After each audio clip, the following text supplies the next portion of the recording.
Yes, good morning sa inyong lahat mga idol. Nandito na naman muli ang iyong idol. So sa umagang ito, igagawa natin ang ating customer ng napakasarap na coffee latte, no? Gagawa tayo mga idol. So ayan, piniprepare na natin. Nagano tayo dito sa side, kuha tayo ng kape, naggiling at saka nilagay natin sa no? Para makagawa tayo ng one shot espresso. So sa latte po, meron po tayong 19 grams at saka one shot lang mga boss, mga idol.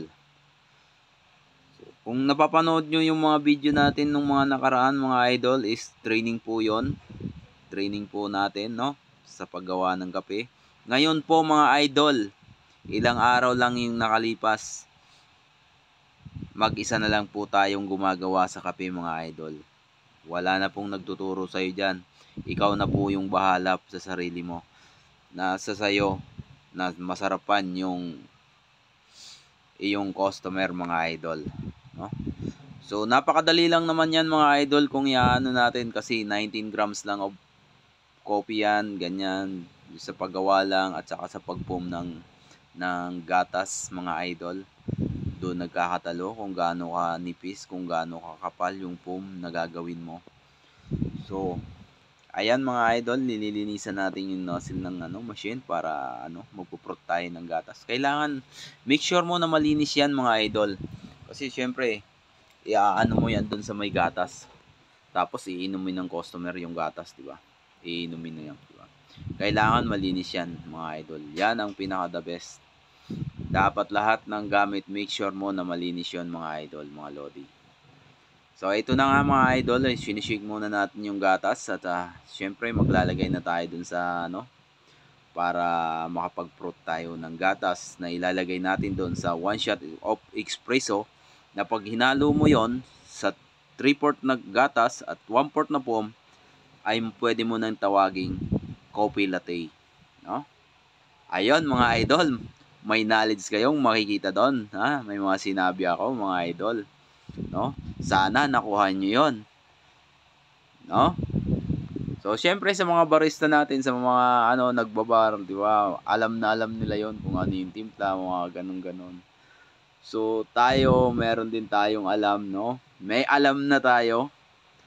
So may nabanggit tayo doon, no? Na hindi naman dapat kasi hindi naman tayo tutorial, no? Ang akin lang ang video ay pinapakita ko lang ang daily routine ko na ginagawa ko sa trabaho ko mga idol. So dati training tayo dyan, may kasama tayo, may nagtuturo tayo. So ngayon mag-isa na lang tayo mga lodi.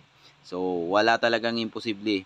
Sabi ko nga dun sa isang video ko, saan ba tayo pupunta kung hindi sa pagkatoto, di ba mga lodi? Okay, ganun talaga tayo mga Pinoy, madiskarte, no?